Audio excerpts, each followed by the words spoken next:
Welcome back to How to Connect with Humans. This is series 2, episode 2, and we can't believe it every time we're here. Today we have somebody that is so dear to our heart, and he's gonna talk about what he's been doing for a long time, which is awaken people to their mental health and well-being. So he's a psychiatrist who basically decided not to work with mental illness, but with mental health. And so Bill Pettit, Dr. Bill Pettit, who is here with us today. Thank you for being here, Wayne. I love you. Is somebody who I saw on a video when I just started my journey around the principles about 8 years ago. And in this video, I saw the psychiatrist talking about so many people that had awakened to their mental health. And what I heard at that time very clear was, you are sitting on mental health. You've never been mentally ill. You're not broken. You never will. And that we are all in that state of mind constantly. And that woke me up completely. And this is one of the reasons why we're doing this, because we know the power of having a Zoom call where you can actually talk to somebody like Bill, but also that can be then reproduced later and help other people. So today, Bill is going to talk to us about A.L.E.R.T Mind, and it's A.L.E.R.T stands for to learn to awaken to, listen to, experience, recognize, and trust. So without further ado, welcome here. Welcome. Bill, how are you? Oh, you know, I'm really well. I'm very blessed. I'm very blessed. You know, people look at us on the weather thing. We did hit 47 degrees here 2 days ago, and in centigrade, and it's the 6th highest ever recorded here, I think. But I know there's places in the Middle East that gets near 50, so. It's probably, they would consider 47 cooler. We're fine. I'm really fine. My wife and Linda are in a kind of a social bubble with her daughter and her family and 2 little grandchildren. So we feel very blessed, very blessed. So make sure that I understand. We do have 90 minutes today, and is that my understanding is, and then maybe I would talk for 35 to 40 minutes, and then we would open it up to discussion. Yes, and if you want to have a conversation with us, that's fine. And if you want to use more time or less time, it's up to you. Well, yeah, and if you want to stop at any time and direct me, I have no problem with that. I'm here in service. So thank you. There was a song years ago, you can use me anyway. If this is using me, you can use me till I'm all used up. So here to be in service. Recently I had a talk, and some of you may know that there's a series called My Guide Inside, and in the UK there's A.L.E.R.T and there's the Spark Inside, and in the United States, and they're all efforts to bring this understanding to children when they're young, because that's where the hope is. I don't know what happens when I even think of that. I get choked up, because that's what's going to change the world, is when children are hearing this every day in school, or in their local church or wherever, from their parents. And I have dedicated myself to become knowledgeable of the other two programs also, and to give them a chance to a call that we invited 150 people and we had 25 online. But the one I'm most familiar with, I'm just going to touch base because it's related to what I'm going to talk about. And it's called My Guide Inside. And you can go to My Guide Inside and you see Peep, and I forget the other names of the two owls, two little baby owls, right? And it's called the My Guide Inside. And I just, to me, as a mentor, I don't consider myself a coach. I'm a retired psychiatrist, but I'm a mentor. But I'm a mentor to which is a nice name for a guide. And I'm a guide to let people know that they have a guide inside. I mean, it's not complicated. I'm just a guide that points to where the guide is. That's all I do. And people say, "Oh God, you wonderful things happen." I say, "Yeah, I just pointed people where the guide was." You know, it's really not hard. It's not, it doesn't take a real high IQ.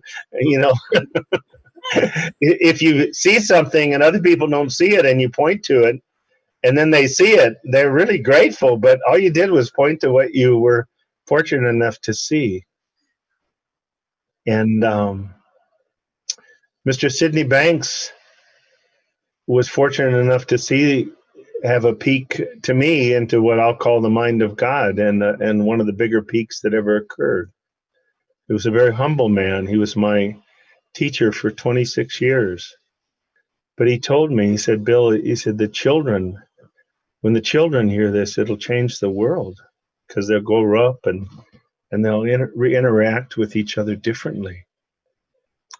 And the other day when I was talking about the guidance side, they have My Guidance Side people have a teacher's manual and a student manual for first and second, third grade, and then fourth through seventh or eighth grade, and then eighth grade through high school. And I looked at the very first book and I said, if the adults in the world would take the first grade book lesson and listen to it, it would change the world. And here's the first four lessons, and I'm just going to read them to you. The first lesson is My Guide Inside. You have a guide inside. It is wisdom and common sense. Everyone has this guide inside. What? Are you kidding me?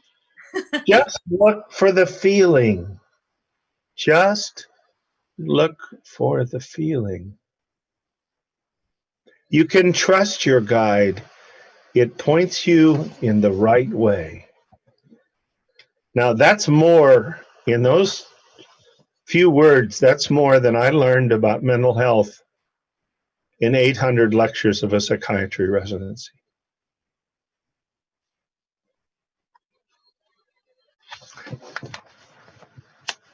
I don't know about you, that's amazing.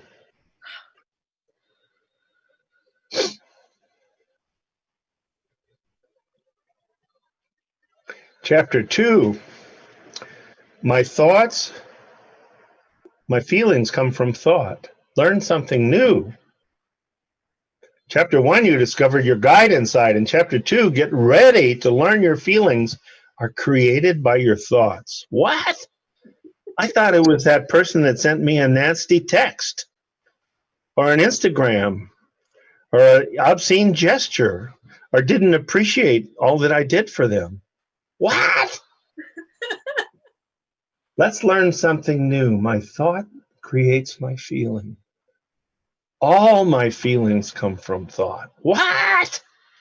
I can buy some, but you're saying, yeah, all my feelings come from thought.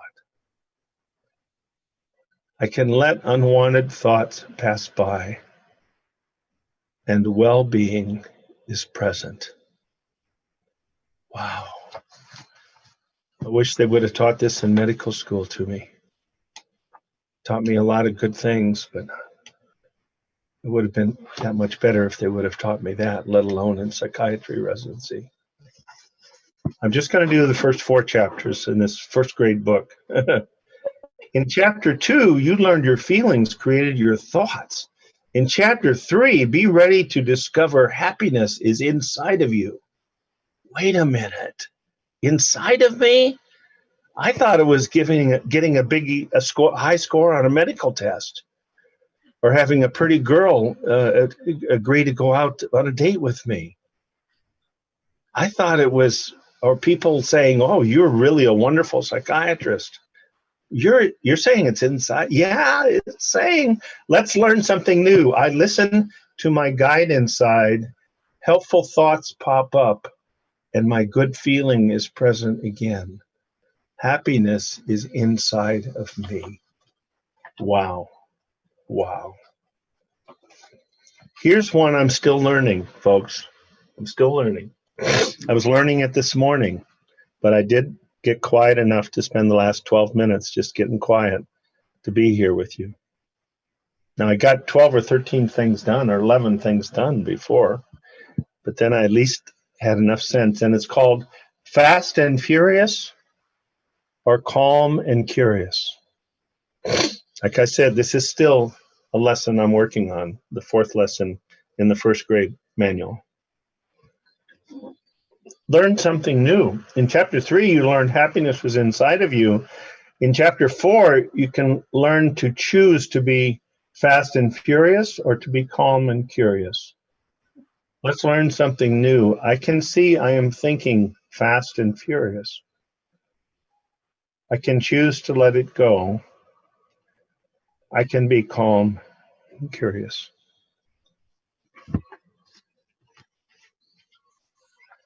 The other 4 lessons you're going to have to learn on your own. Maybe I've made you curious what they are.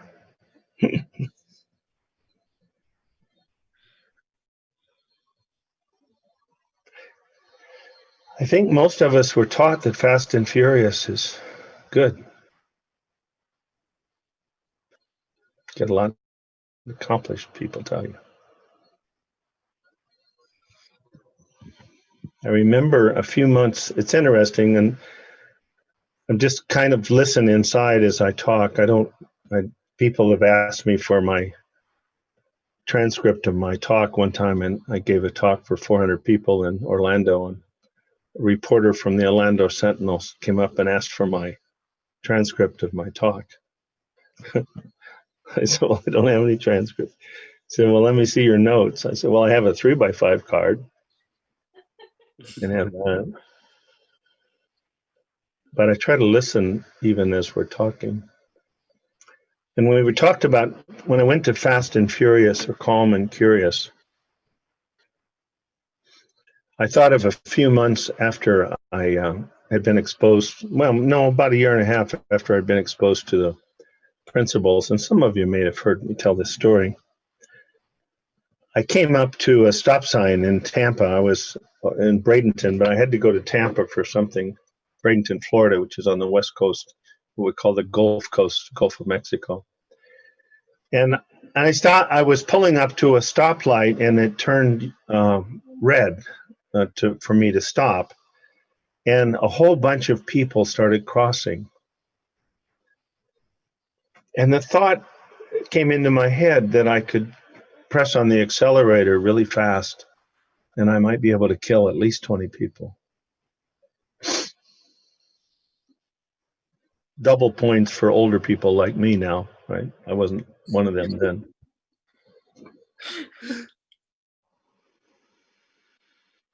Now, there was a time in my life that I would have been terrified that I had that thought.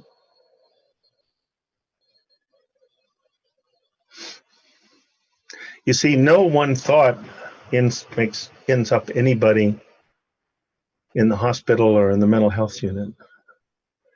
So many people have one thought, and then they have 60,000 thoughts about that thought.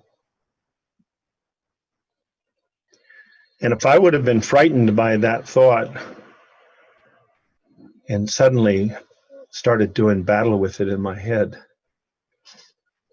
They may well have found me pulled over by the side of the road, curled up in a fetal position, mumbling incoherently, "I'm not a killer. I'm not a murderer. I'm not a killer. I'm not a murderer," as they carried me off to the emergency room in the psychiatric hospital. But because of what I had learned, or seen, not learned, because you don't put things in, you let things out. You let the wisdom that's already inside of us, that's true education. Because of the insights that I'd had, I was puzzled by that thought, but I wasn't frightened by it. And I went to a place of quiet. I didn't have to do anything. I didn't pull over. I thought that's really interesting. And I just got quiet. And the next thought that came to me was, "Bill, you're exhausted. You're exhausted. You've been trying to do too much. You haven't been taking care of yourself. You haven't been getting enough rest. You haven't been exercising. You haven't been, but mainly, you haven't been getting enough rest. People need sleep. You're trying to do too much." And I went, "Oh, okay. Thank you."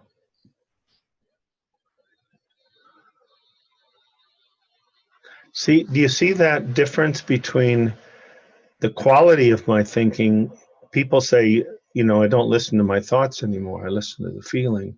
And that's true. That's what I do primarily. But that thought, when there's kind of a bizarre thought that's totally illegal or totally beyond my moral code or even dangerous to myself or others, it's usually the time for me to just get present. And I usually find out that I've been going fast and furious instead of calm and curious. And at that moment, I don't have to look for anything. I don't have to engage my intellect. In fact, if I do, I'll probably just get more lost. But if I'm willing just to be in my life, even exhausted, if I'm just being willing to just get present in my life and not berate myself for, "Gosh, I should know better by now," or no, just be grateful that I just woke up again. Sid says, if you seek perfection, you're going to fail miserably.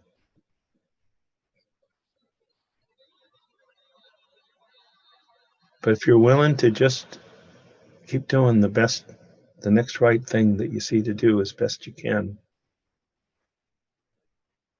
you'll be fine. You'll help many more people than you hurt. You want that ratio to be as big as possible. But it doesn't come from effort. It ironically comes from taking care of yourself.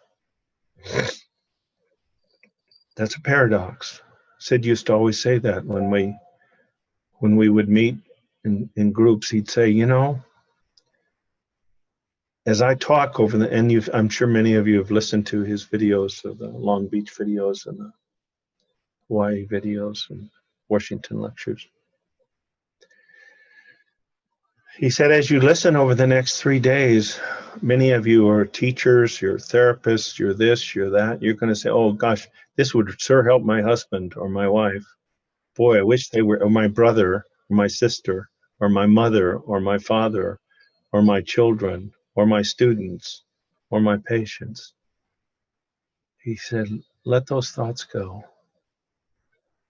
Because the most loving and selfless thing that you can do the next 3 days is to be totally selfish about finding peace of mind.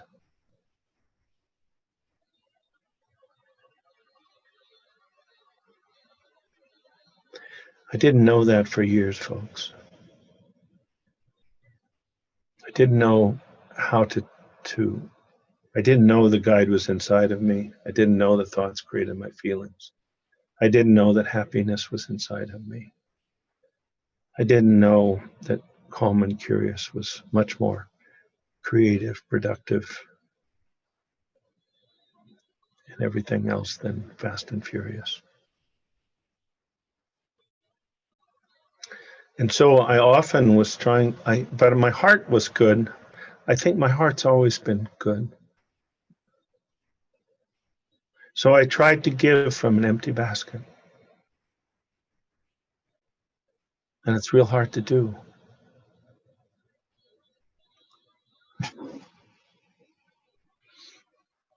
But if you really learn that happiness is inside of you and that you're guided every moment of your life, you don't have to figure it out. God does that, save a lot of energy and time and angst.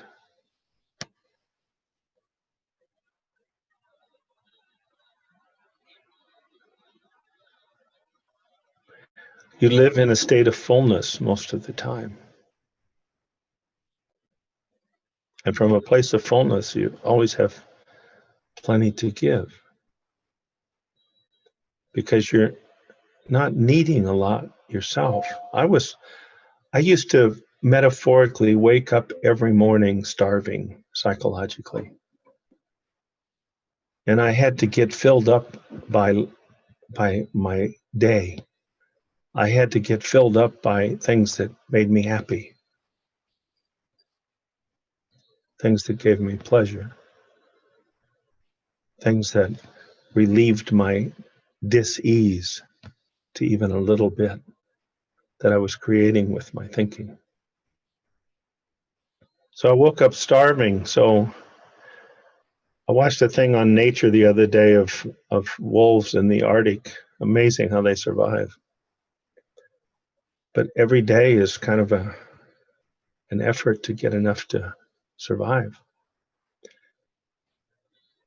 And when I started to wake up that happiness was inside of me, I woke up every day full. And then I tell the metaphor that comes to me, because I like to eat. That's why I'm still 25 pounds more than I probably should be at 78 years old.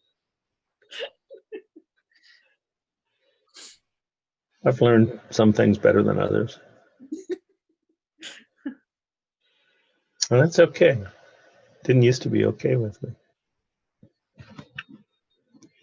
But now metaphorically, I started to wake up with a huge, big chocolate cupcake every day. Now, I don't know about you. I like frosting. Some people don't. I love frosting. So then if people were nice to me during that day, I got frosting. If people acknowledged me as a decent human being, I got frosting. If the things I tried worked out more than they didn't work out, I got frosting. I love frosting. But you know what?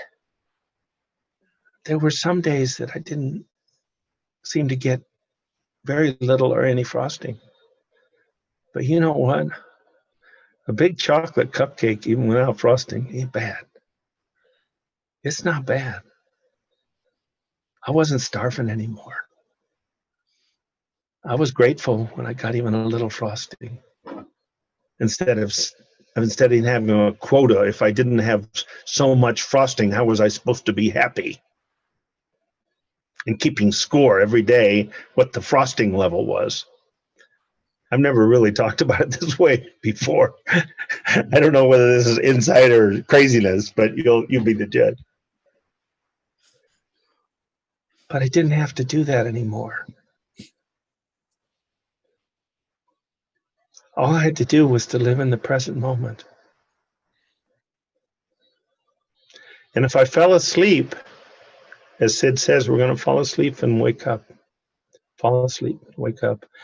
I got much more sensitive and caught myself being asleep sooner than I used to. And what do I mean by being asleep? By getting caught up in upsetting thinking. Things are not the way that I want them to be. For many years, I thought the purpose of the world was to make Bill Pettit happy. So I was constantly disappointed in the world and whoever was in charge, because it didn't seem to be working out that way a lot of time. And part of it was the standards that I had to, in order to be happy. I didn't know it was already given to me.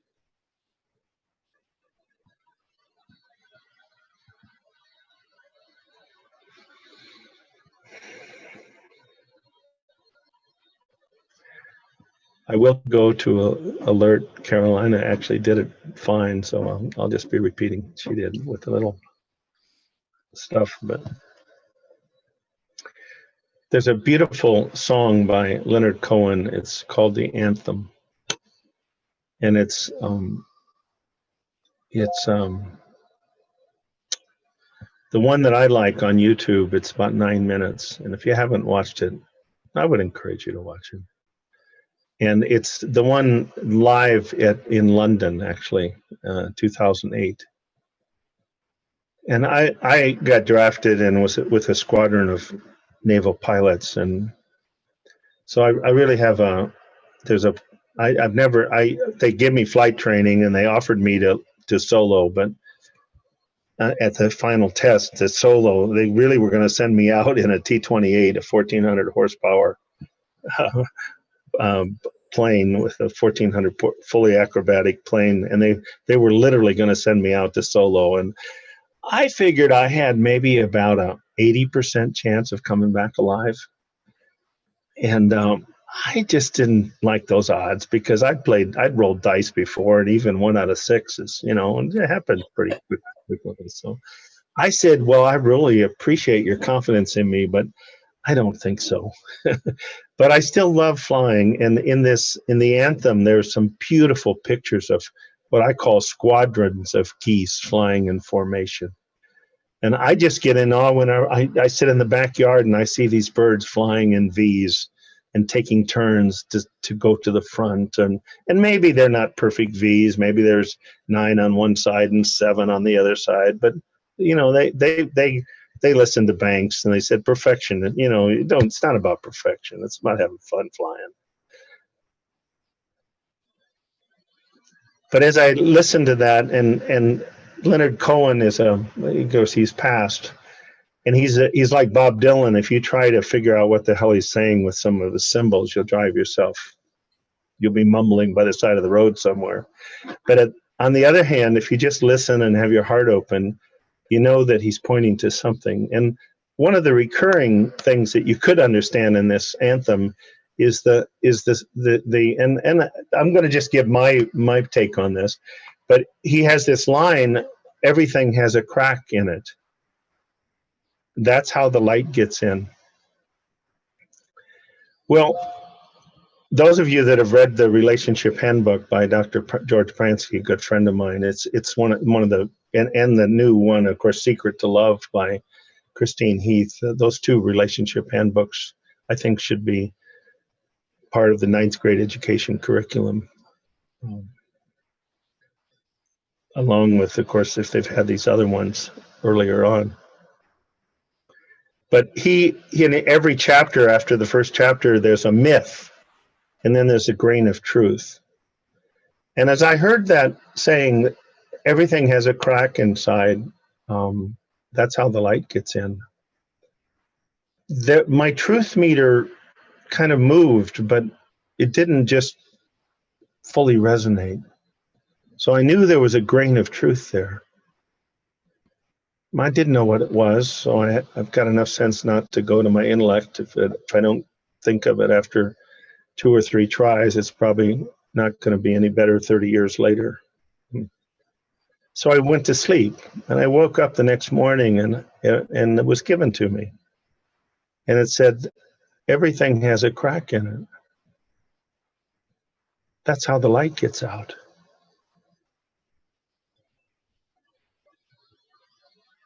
That's how the light gets out. Because the light's inside. And all we have to do is to see enough that we pay a little bit less attention to our personal thought system when we're experiencing discomfort or dis-ease, or we haven't even had a hearty laugh and it's noon already.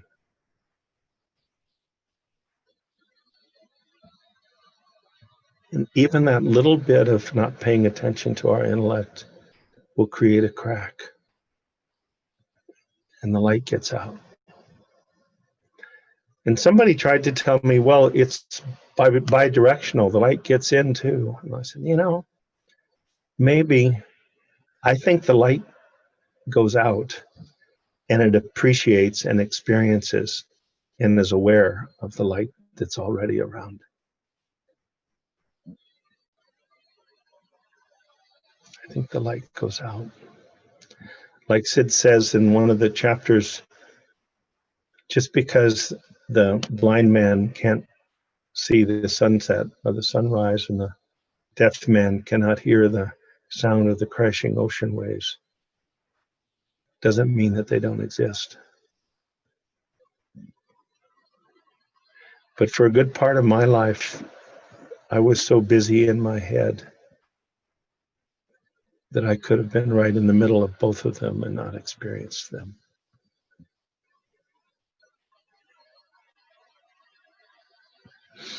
So A.L.E.R.T came to me, as I'm preparing a kind of a personal 7-month program to mentor people to the guidance side, pointing people to the guidance side. That now I won't. If we had those little things where you could push a button, yes or no, have you been to those talks where you can push something and they immediately get feedback from 800 people in the house or whatever? So I know we've only just got 17 or 18 here, but men, I want to know. Let's see. Well, you can show me a raise. There's only about, let's see, there's only 7 or 8 people in it. You don't have to do this, but if you want to, how many people know that mentor was a person? One person. So very quickly, mentor was a person. When Ulysses left to fight the Trojan War, and he was gone for 10 years of the war, and then 10 years coming back, he was gone for 20 years. His son was an infant, Telemachus. I know my kids used to say when I'd start off on something, they'd say, Dad, we don't care. Do you understand? We don't care. I said, that's okay. I'm your dad. You got to listen for 2 more minutes. So Telemachus was an infant, so Ulysses left direction that when he reached a certain age, and I forget, I think it was like 15 or 16, he was to be taken to Macedonia, I believe, which is above Greece, and he was to be taken to mentor, to be guided, to be taught, to be pointed to how to go through life with more wisdom. So now every mentor is mentor. Yeah, I can see some of you are excited that you got that new fact, but that's okay. I'll take if one of you does. So it came to me, I woke up and I thought, so I'm going to have this program to awaken, to help people realize they have the guidance side, which here they're doing it for first graders, first chapter. You've got a guide inside. I'm making it complicated already, right? I have to have an acronym. Just tell people and let them realize they've got a guide inside. And I thought, well, that's okay. So A is to awaken to the realization that we do have a guide inside. I didn't know that. It would have saved me and a lot of other people a lot of anguish if I would have known before to listen to that I had a guide inside. I didn't know that. So A is to awaken awareness that I had a guide inside. L is to learn to listen. Now that I know it exists, then I'm more sensitive to listening to it, to listening for it. In the United States here, we used to, before the pandemic, we used to have these big marching bands at football stadiums. And I say, you can, if the guide it whispers to us with clarity and profundity and certainty, but it whispers, it doesn't scream, it whispers. And it's like a flute or a harp or some other quiet instrument. And that's how wisdom comes through to us. But it's hard to hear a harp or a flute playing if you've got the Michigan marching band playing in your head, real hard, real hard. Fast and Furious, Calm and Curious. So L is to learn to listen to it. E is to learn to experience it, actually experience. Wow, how did I know to do that? And it doesn't have to be big life. You start to realize that literally, folks, this is not something you have to pray for, and every once in a while, some stingy person in charge gives you a little bit of. It's being given 24/7. And all you have to do is to be willing to be aware that it's there, to listen for it, and start to experience it. And then you start to recognize the feeling that comes with it, the feeling of certainty, the feeling of clarity, the feeling of it's profound. But it's not. It's clarity. It's you. I tell people in the last 25 years, I've made very few decisions in my life because most of the time I don't have to make any decision. I just get quiet and I listen, and I get a metaphorical 3x5 card that has the answer on it. And I go, oh, thank you. And I go do that. It's not complicated. I used to have to weigh and, pluses and minuses and advantages and disadvantages, and drive me crazy. I know none of you have ever done that, but I'm just confessing that I did. And the last one is T, as Carolina said. You start to trust it because it's foolproof. You start to trust it. Now, I've seen some people say, "Oh, my wisdom guided me to do X, Y, and Z," and it hurt a lot of people, and it was, and I go, it doesn't pass the wisdom test for me.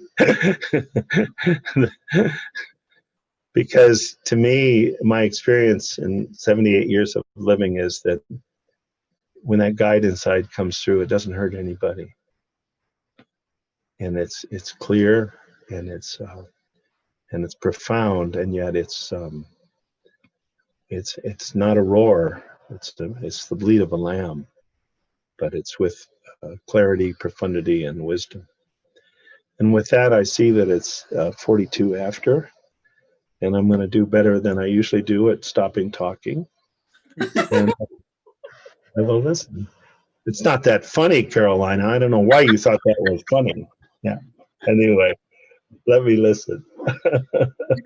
Carolina, she was hoping that I'd stop at least by 50 after the hour, right? So to me, she just got she realized she got an 8-minute bonus. So yeah. Go ahead.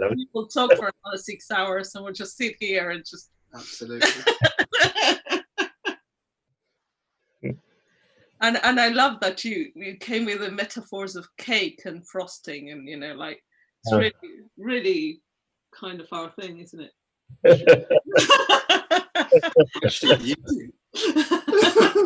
Like one of the things when this pandemic started and we quarantined, well, I thought, well,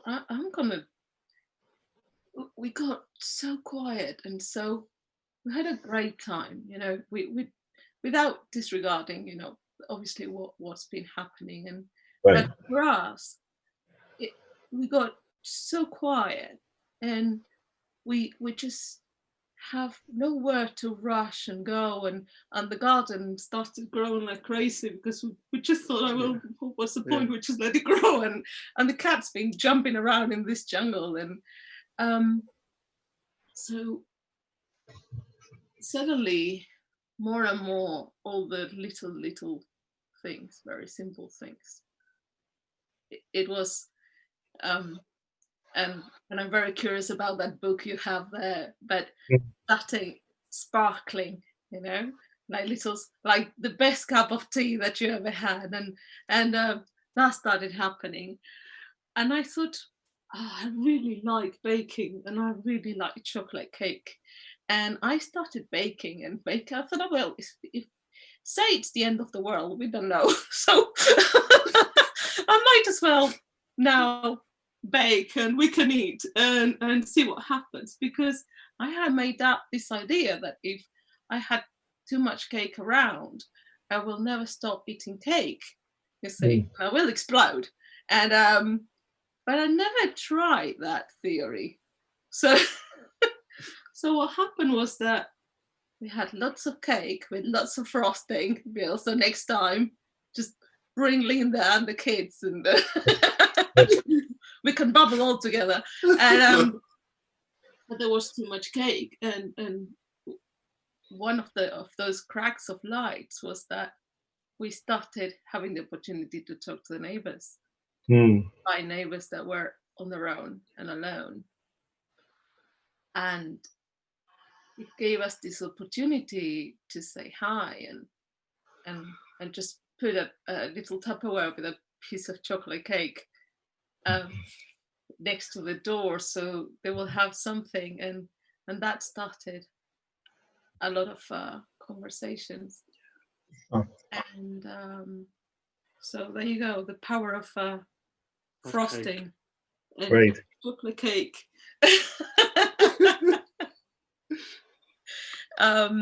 So should we have Ivan here with his hand up, so sure. I guess it's a great time to let people unmute how Wayne is going to do his magic, so people can unmute themselves.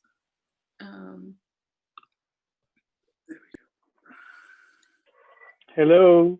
Oh, hello. You are. Hello. Hi, Ivan. Hello, Dr. Bill. Hello, Dr. Bill. Nice to see you. Nice to see you. First, I want to thank you for doing this. It's just lovely, lovely, lovely. And when you talked about that crack, it's always a crack. It hit me. I'm volunteering on a suicide line here in Sweden, doing night shifts from midnight to 06, taking telephone calls. And those who's calling is in deep shit, so to speak. Crying, don't wanting to be here anymore. And I found that the best thing I can do at the beginning is to listen to them, just listen. Absolutely. And in doing so,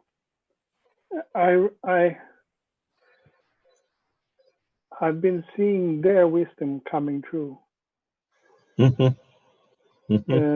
A word here, a word there, that they are okay, nothing broken. And when you said that about there's a crack and the light is coming out, oh, that is so true. I'm seeing that light in that person, or hearing, because it's on the phone. Right. So yeah, thank you for that metaphor. I'm just passing it on. Just to be. we can only. There's a wonderful. Do you know the name even Doug Hammarskjöld? Yes. Doug. He's born not so far from where I'm living. Wow. See, isn't that interesting that came to me, that his name, a lot of the young people might not know Doug Hammarskjöld. He was from, was he from Switzerland? Sweden? No, Sweden. He was from Sweden. And he was the what do they call the person of the United Nations? Chairman? Anyway, he was the head of the United Nations, and he died in a plane crash when I was young.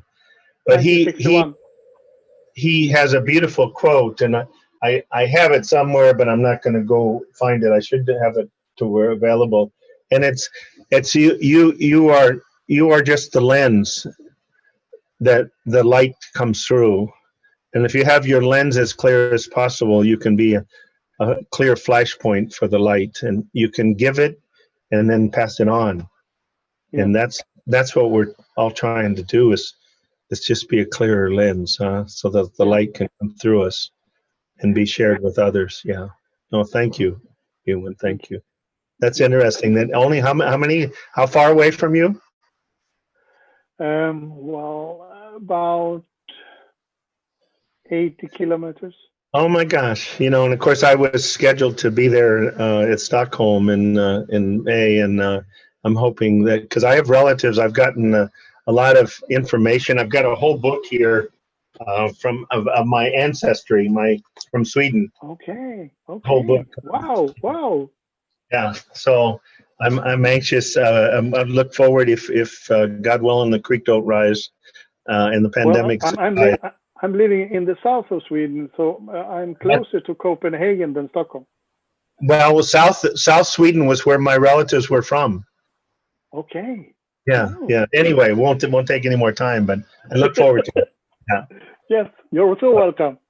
Okay. Bye-bye. Brilliant. So we have Jean Monteiro. So you can unmute yourself, or we can unmute you. There we go. There you go. Can you hear me now? Yes. Okay, I'm just outside here. Hi, Bill. I don't know if you remember me. You worked with my daughter Olivia and I for a little while. Yes. Yes. So, Bill, my question is, I've been learning about the 3 principles for the past couple of years, and when I'm reading about it and listening to people like you, being in your presence, it really seems to seep through. And then what I find is when regular life comes in and when I'm faced with the challenges, as you know, of my daughter's illness, I seem to forget it. And I go into depression again. And my question is, it feels to me like everyone seems to get it. There's all these stories of people realizing their own innate well-being and all the well-being of those people around them. And why is it that I'm stuck and I don't seem to be able to live it? I seem to have an intellectual understanding of it, but not like, I still go back into that default mode of worrying and feeling sick about it. Well, I'm here on page 7 of the missing link, where Sid says all human psyches, there's that big word all, right?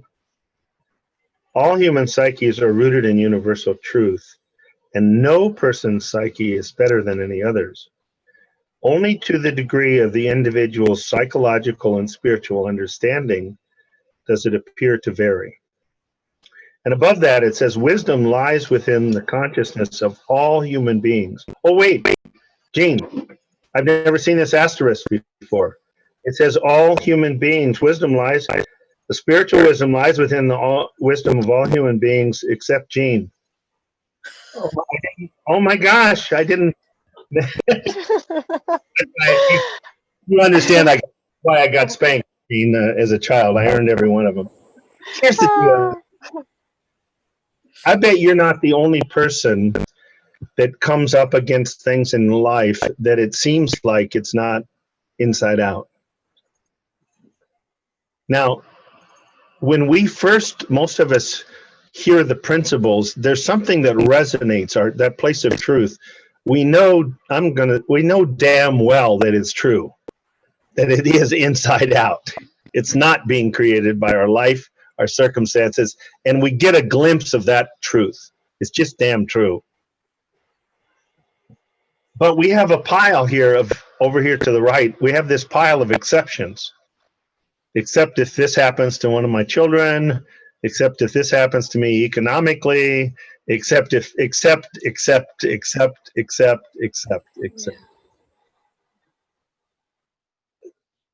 If we don't know, like Sid says in Second Chance, the problem is you think the only reality there is this reality, this illusion. If you don't see in the oneness, then you live in a cosmic lie. So here's my simple answer to you, Jean, is the same for you, for me, for everybody that's on this call and is not on this call. This is what's true for me. If I come up against emotional pain, I either know that I'm being given an opportunity to see something that I haven't seen yet, to go through. Mr. Banks said there's an infinite number of doors of understanding these principles. So when people say, oh, I thought I knew these principles, but now I see I don't, because every time I come up against something, I get depressed, anxious, obsessive, whatever. It's not that you don't know anything about the principles. You've had insights. But if I really know that the only person that can cause me emotional pain, the only person, thing, or whatever that can cause me emotional pain is in the same underpants I'm in, then I don't go looking somewhere else for the culprit. I just look and see who's in my underpants. And every time I've looked, it's me. And if I really know that, not just believe it, if I know it, then I know that looking out there is not going to find the answer. But I know that there is an answer, a deeper understanding of the oneness of my connection to the divine. And whatever, if people are offended by divine, then using universal, the universal energy of life. I was reading about the string theory this morning in my book of everything, which is fascinating. I don't know I've really ever taken the time to really try to understand what they're talking about. But then the next question is, now we went from quarks, and we went from the atom and to quarks, and now to string theory, and nobody's asking, where does that come from? Where does the energy of the string theory come from? We are that energy. We're not separate. There is no separate from the whole. Now, that's not dogma. You don't have to believe that. But I'm telling you, if you start to have insights that point in that direction, you lose fear of life. You lose fear of death. I have a good friend in South Africa.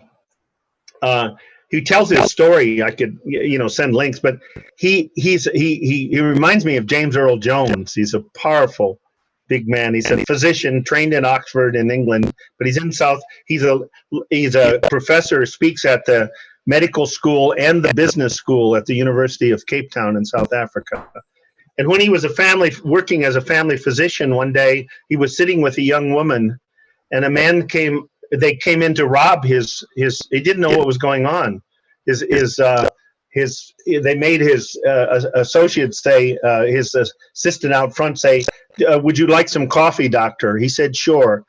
And here they walk in with guns, and the next thing he knows, this man has a gun right against his temple.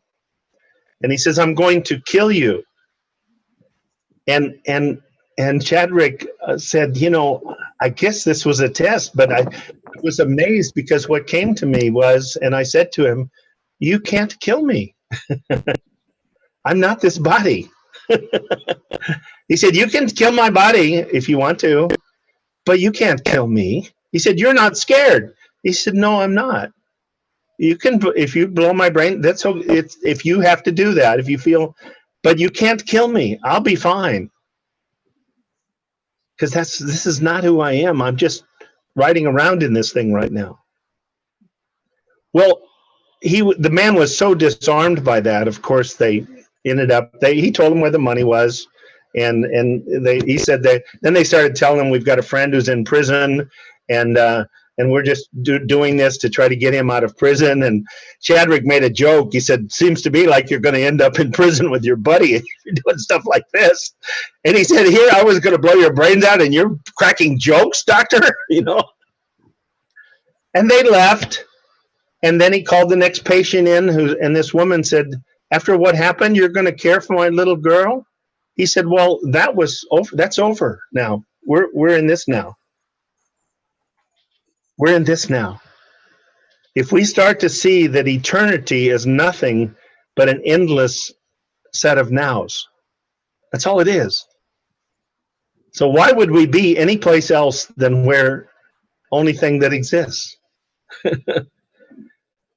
And we're either in one of two places. We're either in our life or we're in our thoughts. We're either in the now or we're in our thoughts about the now.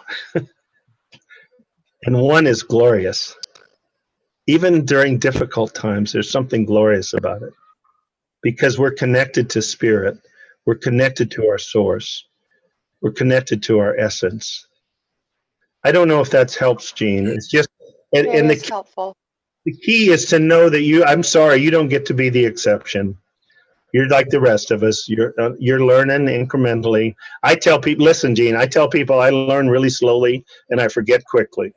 It's the story of my life. That's okay. Yeah.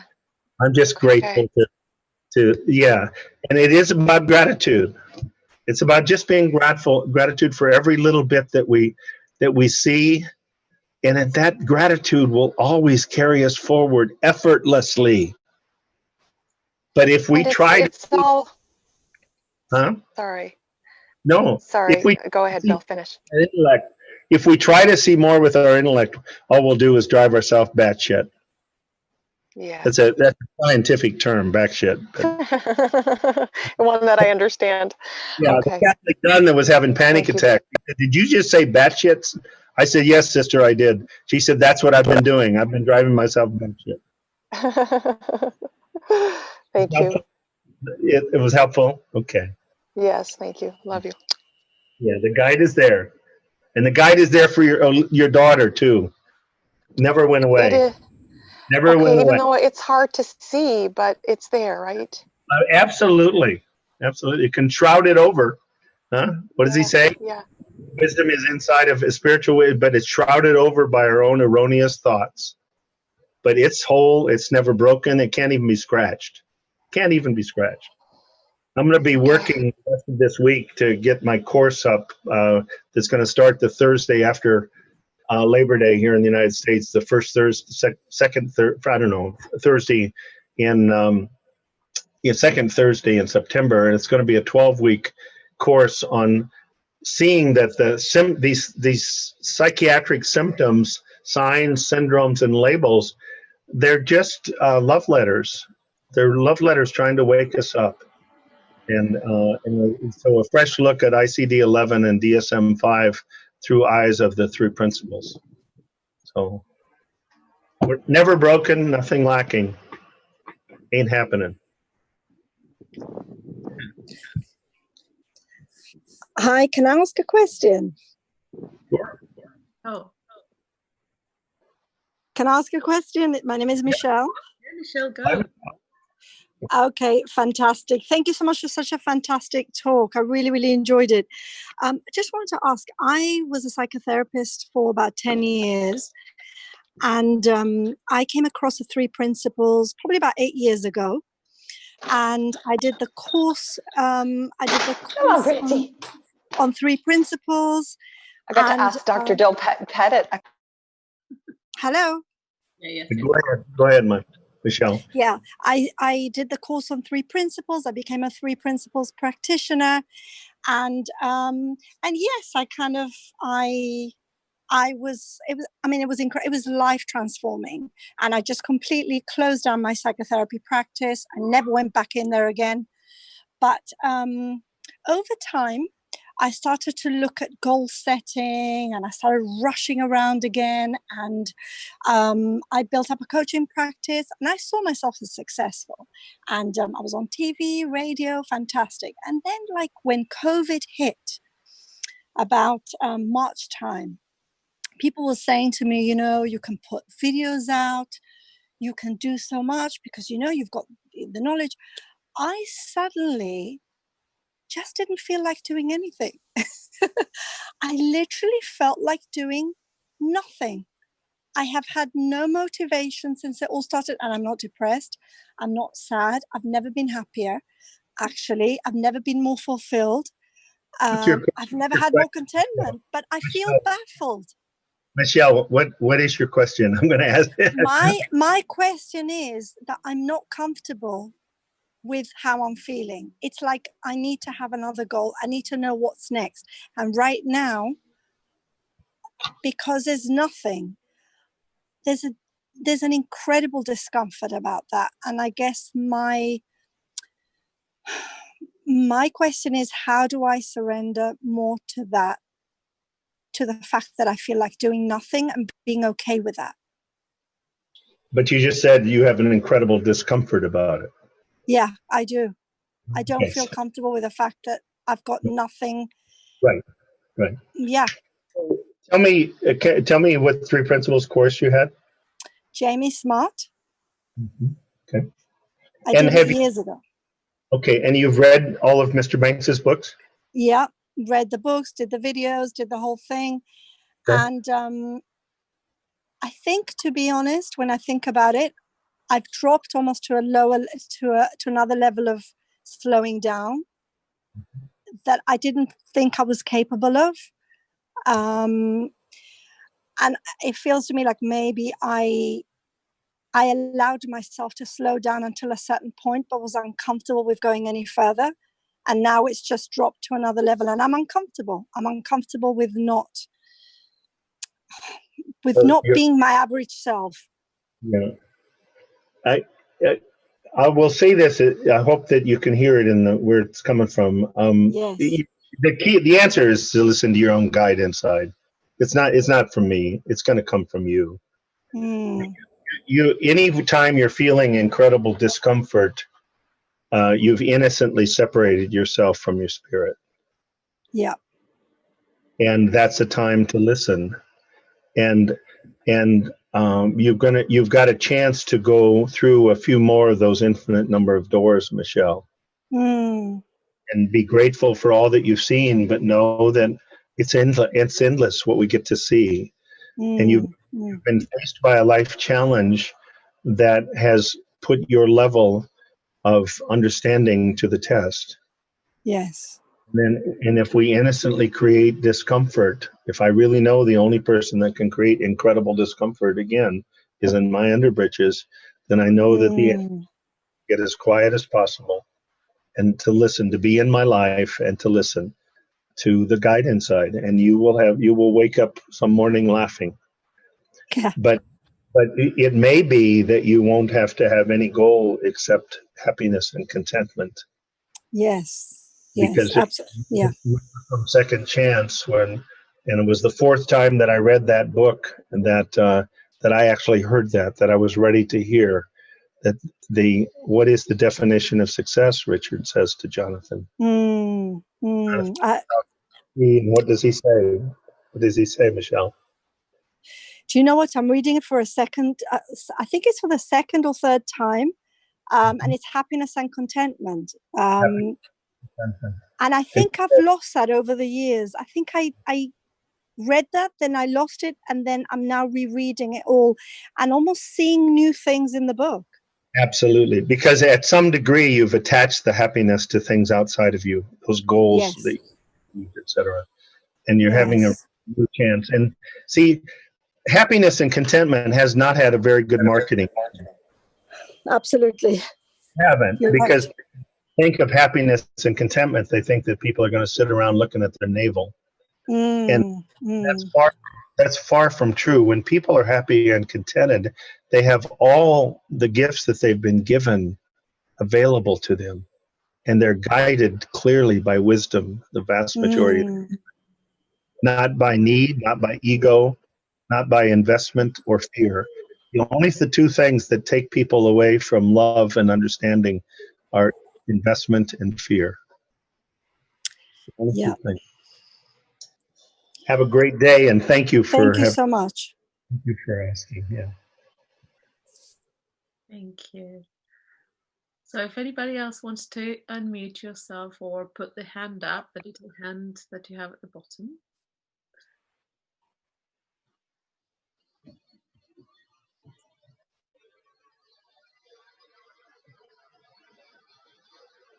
Michelle, unmute yourself.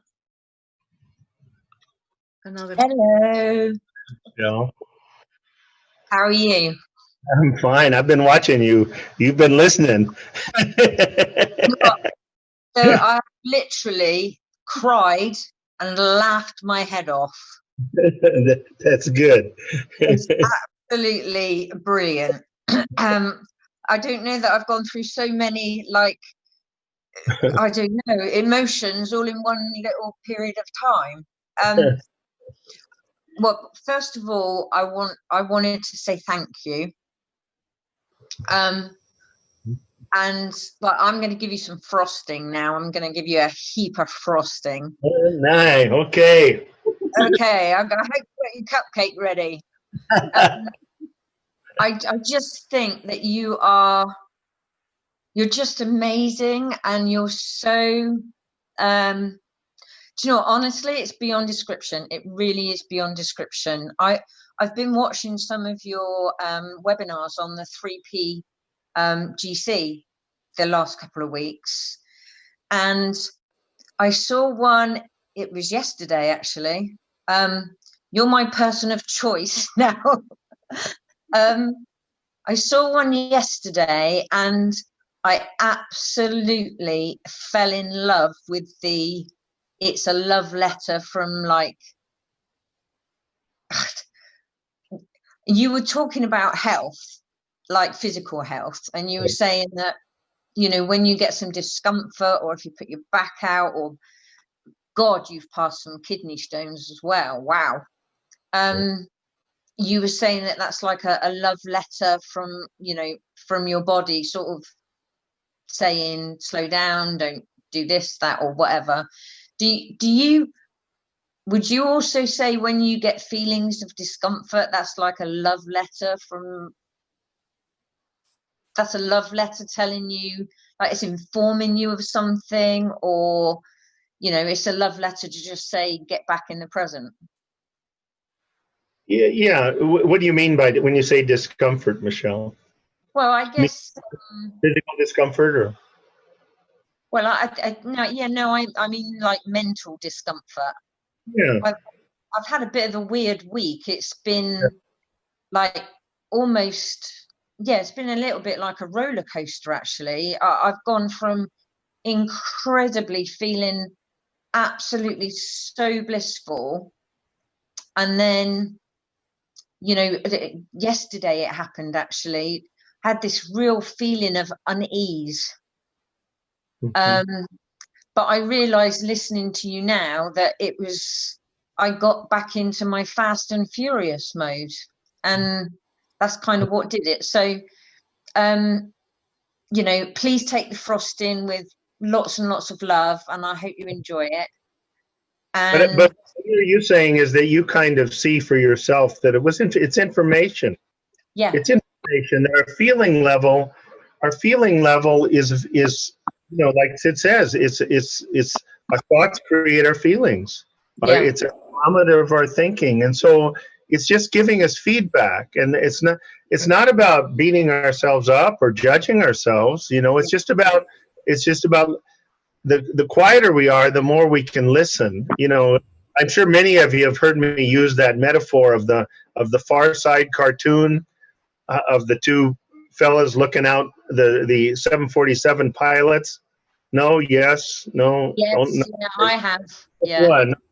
Okay, well, they're looking out their head of their plane, and one of them says to the other, "Boy, you usually don't see goats up this high, because there's a goat on the mountain, right?"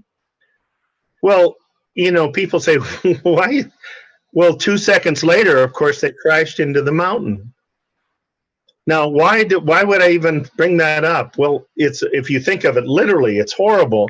But it metaphorically, before I met Mr. Banks, I did not often realize that I was off guide path with what I was doing with these beautiful gifts of mind, thought, and consciousness, until I was in the hospital passing a kidney stone, or lying on my back with my back spasm, or having done something totally outside my own moral code, or reacted to some situation that ended up totally destroying a friend relationship that I'd had for some time.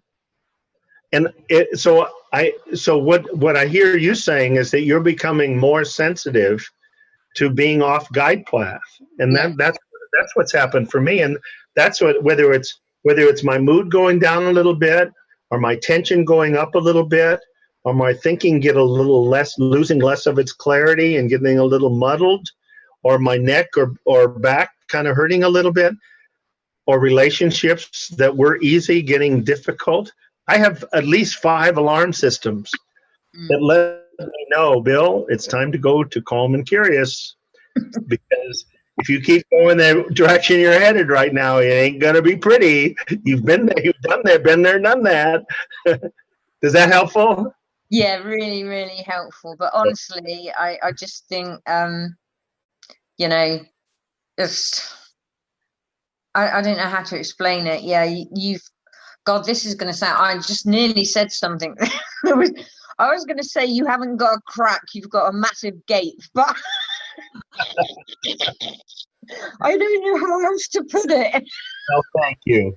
If you keep talking, I cut Michelle off on her question, so I'm going to have to cut you off of giving me all this frosting, all right? I'm going to have to, if I had a cowboy hat, I'd have to go get another 1/8 or quarter size increase for my head. So thank you. Thank you. Thank you. Oh, let's see. Mhm. If you want to unmute yourselves, or also if you want to ask a question, but you can write it down and we can read it, or maybe have a reflection to share, and if not, it's fine. One of the things that I'm just going to share with you for those that are interested, when I look at those people, at least the ones that I can see, we all have something in common. We're all pretty pink. There's not a whole lot of variation of color here. And I've watched 2 documentaries recently that have been, one of them I've watched completely, and the other one I've just started to watch. And I'm just going to mention them to you because as an older white male who's been privileged, I mean, even the females, we have our Declaration of Independence of all men are created equal, and it took 150 years after that before women were even allowed to vote, let alone the way the indigenous Native Americans and the African people that were brought here as slaves, and so anyway, the 2 documentaries, for those that are interested, on YouTube, and one is called Unforgivable Blackness. It's a Ken Burns, 3 hours and 40 minutes. I watched it 20 minutes at a time. It was inspiring. It was heartrending. It was informative, and it's about Jack Johnson, who was the first heavyweight champion of the world that was African American in about 1910. But it's more than about a fighter. It's so much more than that. And the other one is I just started to watch, and it's a African American ACLU lawyer speaking to a large group of people, and it's called When Heritage Equal Hatred. And it's an hour and 40 minutes. I've just started watching it. My friend Virgil Wood, who was with Dr. Martin Luther King for the last 10 years of his life until he was killed, said that one, When Heritage Equal Hatred, is one of the most powerful things of white supremacy that he's ever seen. So anyway, I feel like a 78-year-old man who's still waking up from a slumber daily, and I guess that's okay.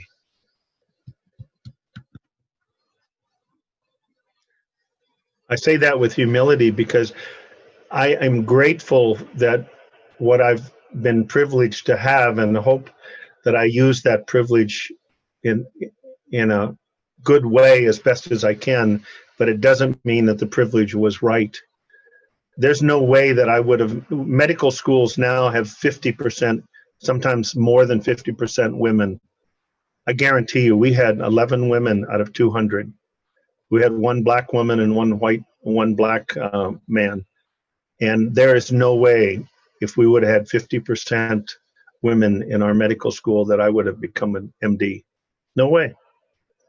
And I know that. And it's wonderful that it's finally equality is starting little by little to really mean something for regardless of gender, regardless of male or female parts, regardless of color of the skin, the amount of melatonin that you have. So anyway, that's just, I feel like I'm just waking up about a lot of that gradually.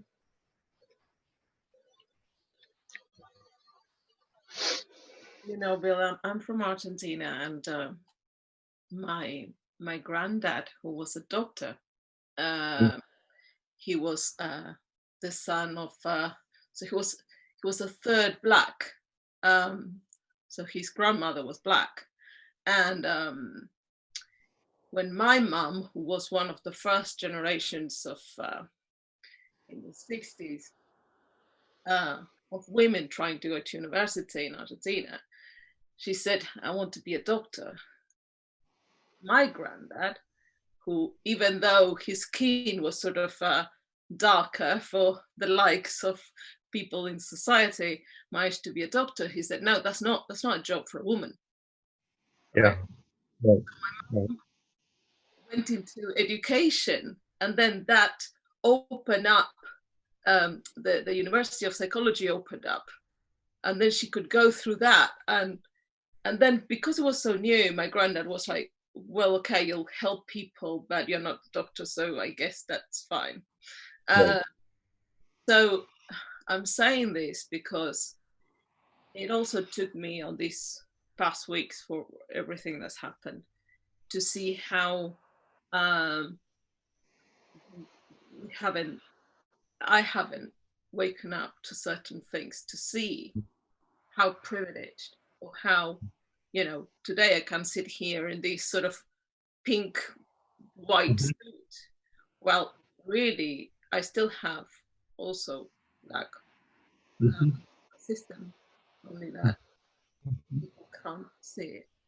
And I'm a woman that can sit here next to my lovely man and be front of house. Yes. And when you say be thankful for what you have. Say what? I didn't hear what you said after that. When I say what? Be thankful for what you have. Yeah. Yeah. And Mr. Banks said, be thankful for what you've seen. Yes. Yeah. And it's so important to see what we have achieved, and how far we've gone, and how still we have some things to see. And it's easier to see. Absolutely. Yeah. And enjoy the journey. Thank you. Yeah. Enjoy the journey. Doesn't have to be hard. I think that's one thing for me recently. I always was, when I was born, I was always kind of told that, oh, you know, it's not going to be an easy journey having a disability and everything like that. And more recently, I'm seeing that it's not that hard. You know, it's like I've always said to Carolina, that if I could have my disability or not, I'd probably still have it, because it's who I am. And the amount of awakening that I've had recently due to my disability, well, not due to my disability, but due to me understanding my disability, has helped me so much to grow as a human being. It's really beautiful. I know. I don't have any need for you to share what you're calling your disability, because I don't experience it. I don't know what the disability is, so that's okay. It's okay. That's an interesting word, isn't it? You know, there's an ESPN sports network had a special not too long ago on this this man who was born. It showed when he was born. His parents could have obviously stopped the pregnancy. They didn't. You know, he had no arms and no legs. And they show this little baby as a baby rolling around on the floor laughing with no arms and no legs, rolling around, laughing and laughing and happy, the happiest little baby ever. He's an adult now. He loved football, and he would watch football and watch football, and he learned to do things with his teeth, to put out plays, to make plays. And he eventually he got a coach of a junior varsity high school team in California. And he has to be carried, he has to be dressed, everything. He has no arms, no legs. And he is an incredible coach to these kids. And they followed him, and they lost in the championship game, right? In the championship game, and they have so much pride in their coach who has no arms and no legs. And he got offered a head coaching job at a big high school. And he said, "No, my work isn't finished here yet. We haven't won the title yet. I'll think about it then." Wow. And I complain sometimes if the air conditioning goes off for a little while. Give me a frickin' break. Give me a break. Anyway. And I don't say that as a should, but I just say that, you mean the happiness is really inside? It's really inside? Some of you have heard me read the talk about the book Flying Without Wings. And it's about a man that real long before Sid Banks ever had his experience in 1973. Arnold Beiser, it's called Flying Without Wings. He was a doctor who finished his internship in 1952 or whenever and got drafted into the Korean War. And on his way to driving to his assigned place, started not feeling well, pulled into a Navy hospital, and woke up the next morning quadriplegic with polio. Quadriplegic with polio a few months before the polio vaccine was finished. He ended up being, after 5 years of physical therapy, going into a psychiatry residency, and he was a psychiatrist faculty at UCLA for many years until he passed away. Arnold Beiser, you can YouTube him. Amazing. He talks about the day that he saw that his happiness was inside of him. And he went from despair and unable, it's hard to even kill yourself when you can't move anything but your head. And suddenly he experienced that happiness was inside of him. No shoulds, but it's just true, folks. It's just true. And if we just keep going, direction is the key. It has nothing to do with speed. If we keep going in that direction, effortlessly, that pile of exceptions that we have will get smaller and smaller. And you don't have to keep score. It's not about that. It's about living each moment that you can in the present moment, and not beating yourself up when you wake up and realize you've fallen asleep for a day or two or 3 days or a week. You know, many of you have heard me tell that I got caught about 12 years after I was exposed to the principles. After 21 years of going in and out of depression, I didn't go there for 12 years. And then I did for 6 or 8 weeks. And the short story is, when I gave up trying to get out of it, I came out of it. and I haven't been back there since. And I'm grateful. But I saw that I'd gotten caught up in something in my life that I couldn't change, that I attached my happiness to. I love that quote from Sid. Says, when the desires of your mind cause turmoil for your soul, it's time to let go of the desires. I'm aware of the time, but I'm also, if anyone has any last things that they want to ask or say before we stop. This has been wonderful for me. At the risk of being inappropriate, which is I've been a few times in my life, it's been wonderful for me. I hope it was good for you too.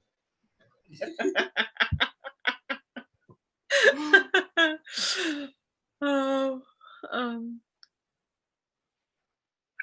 So Michelle, so much. This has been brilliant. So any last questions around there?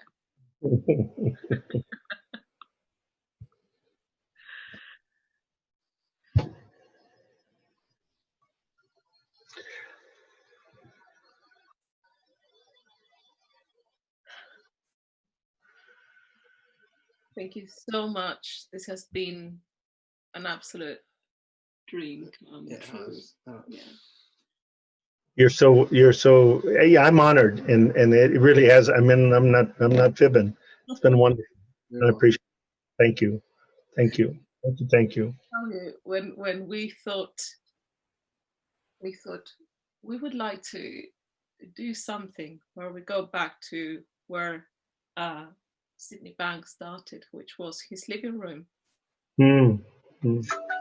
Room, sharing with friends, the neighbors, that feeling, what we know that change our lives. And the thing is, we couldn't meet Sydney Banks in form, and so we have his books and his videos and his recordings, and what we have is this beautiful possibility of having you telling us of what that experience was like. Oh, you're very welcome. And you're in for a treat sometime down the line. I think my wife Linda is going to be with you. Well, next week, I want to introduce this very, very wise lady that I'm sure you're learning from. Yeah, it's true. No, it's very true. And about 12 years ago, before the first conference, I was asked to go by Rabbi Shaul Rosenblatt to the UK to speak, to do a 4-day program. And I said to him that I'd be glad to do that, but that I would ask that my wife's airfare be paid also to come, and that she would be with me participating. He said, "Well, you can tell Shaul." He laughs about this now. So he was kind of okay, your wife. Well, he said after the 4 days, I thought, well, wow. The next time, if Linda really insists, I'll probably let her bring Bill along. Right? Well, you're in for a treat, folks. Take care. Yeah, that's next week on Wednesday. That is 7:30 UK time, PM. So we'll put all the details, and she's going to talk about unleashing intuition and the magic of the 3 principles. He's taught me and continues to. I'm learning slowly. Yeah. He absolutely. I was really, really down in a very dark place, and and it's nice because as forgotten, was it Jean yeah, was saying, like, it was one of those moments I was like, how I've forgotten everything I've learned about the principles, and as Mr. Banks says, it just takes just a tap. Wake up, tap on the shoulder, wake up. Linda so beautifully just sort of we have that beautiful connection, and she's just really boom brought me up. So next week we're having Linda Pettit here, and Bill, big massive hug from here. Thank you so much. Lots of frosting. Yeah, let's hear it for frosting. Tons of frosting.